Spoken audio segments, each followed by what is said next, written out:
Yo, Maurieo! Maurieo fills in a health and safety hazard ID form.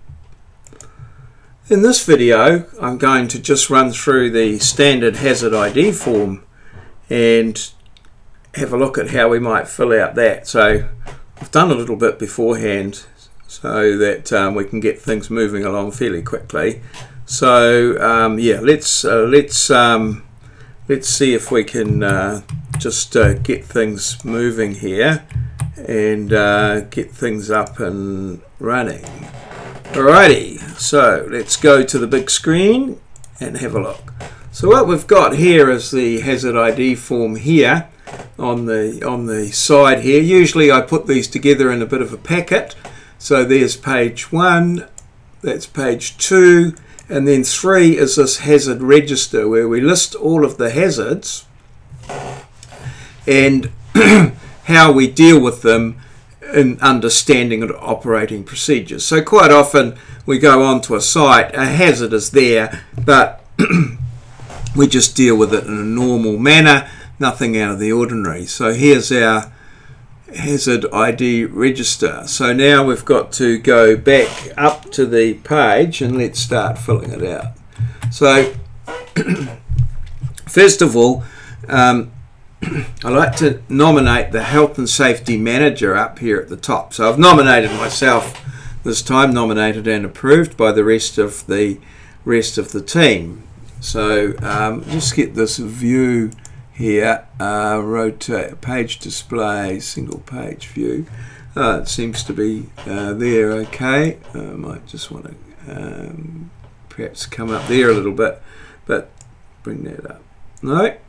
Anyway, so Morris O'Neill, the job number, usually if you do have a job number you'll know what it is, but otherwise you just make one up.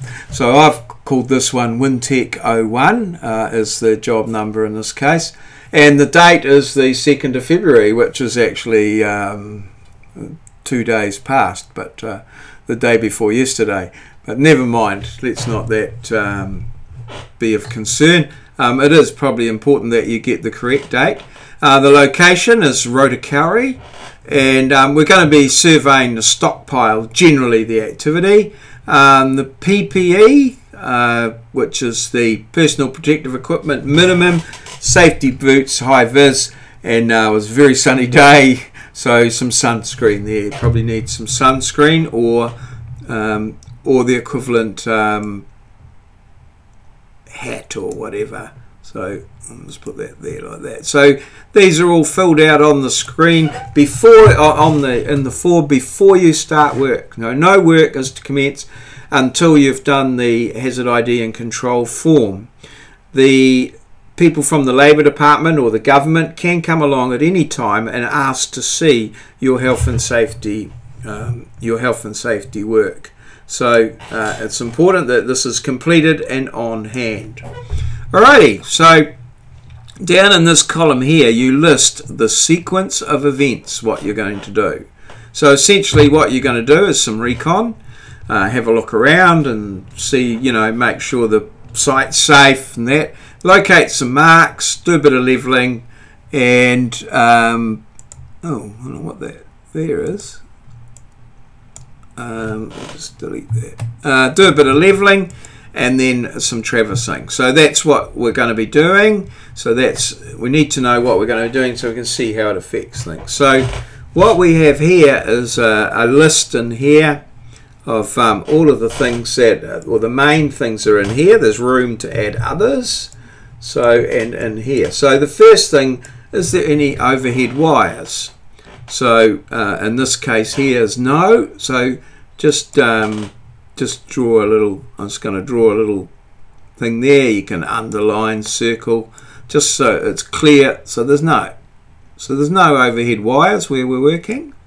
So that's fine. We just don't do anything. There's no problem. Nothing to do. Okay.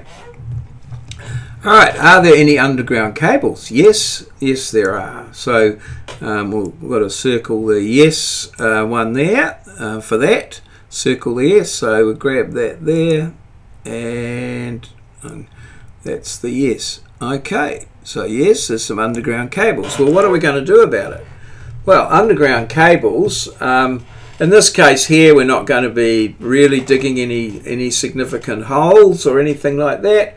So we're going to just do the normal thing. So we've got some plans, we've checked the plans. If there's no cables need to be located, and we've had a bit of a look around, and you know we're pretty we're confident that where we're working is not going to be a problem. So we're just going to use standard operating procedures, or just how we normally work. There's no cause for alarm, there's no, you know, there's cables or thing, so we'll just go according to normal.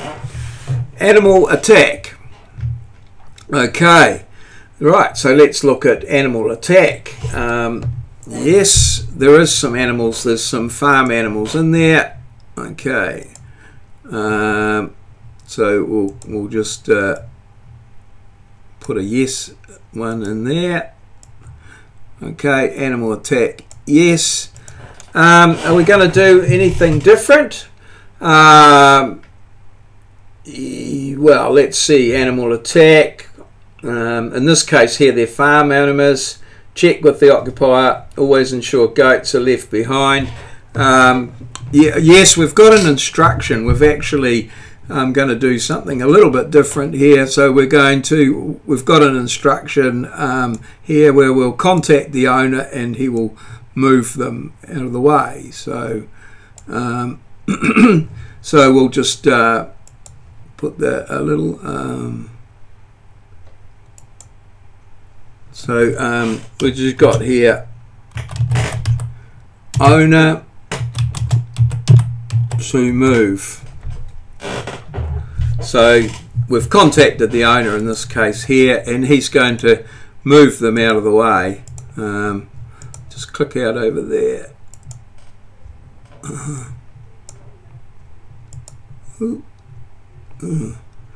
Trying to get the... Okay, so owner to move, so that would be right in there. So something different. So that, and so we go through all of those there. Working on and near roads, it's a very tricky one. There's actually quite things, but we can go through each of those and just, if there's no, we do nothing. Yes, we either do normal or we do something different.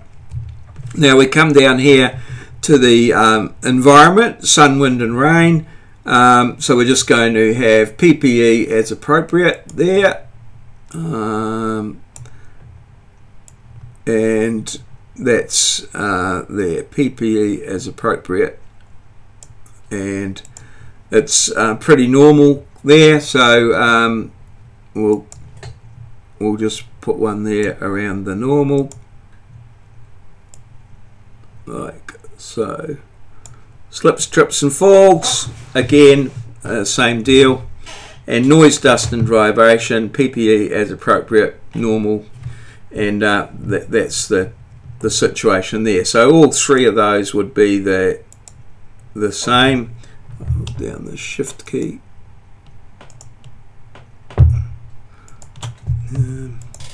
Now if there's a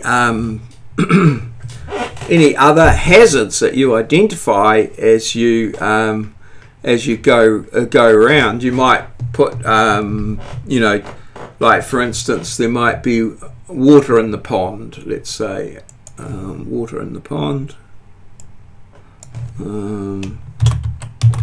water in pond, and yeah, instruct staff. Instruct staff to stay out of pond. Okay, so there might be some water in the pond. The owner has said we don't want anyone in there because it's stirring up the mud, or might be some sort of fish species in there that they're trying to protect or something like that. So we can add hazards to it, other hazards that we identify, beehive, when So we might have there something that's just a little bit different. Beehives. Okay, you know,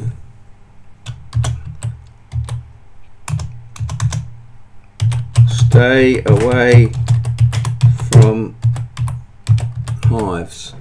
Okay, so the main thing is that we identify the hazards and we come up with a way of managing them. Obviously these here would all be filled out as appropriate. So that's done. Alright, so now we get that down, and then we get all of every person in the party must sign. So we've got Bill, Fred, Huey, Dewey, and Louie. Every person must sign the sheet. In signing the sheet, what you're saying is that you've read and understood the hazards. If anything were to happen to you, if you had an accident or something like that, this is to say that you were aware of the accident and that you were following the standard procedures. So it's very important that everyone signs. Also note that visitors to your site, visitor 1, visitor 2. So it's your site. So if someone comes to visit, or your tutor or someone comes to talk to you, the health and safety manager should get them to sign the health and safety register so they might know what's happening with regards to health and safety. They're aware of what the situation is, what the hazards are, and that they're all protected. They've got a high vis on, and they've got the right footwear and the appropriate PPE. Okay, now on the back of that, there's obviously there's more hazards. There can be huge number of hazards, and one of the things with hazard identification and control, when you're going on to any site, you should be aware that you have to sign this. You should be on the lookout to see where it is that you've signed, that you've got appropriate PPE and things like that. So yeah, generally fill that out. Now, incidents. If an incident happens, that needs to be filled out. So if you go 10 a.m. incident, damage or industries, Bill,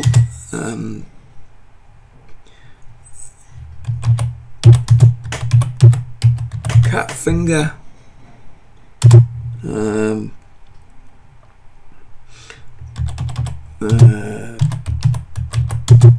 paper cut. Okay, what happened? First aid.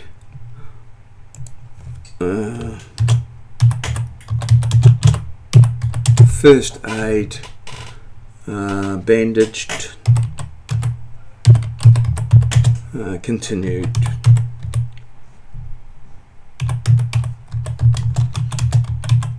Okay, so it's important that any incidents get recorded in the health and safety system, so that yeah, everything is sorted out there and it's all good to go.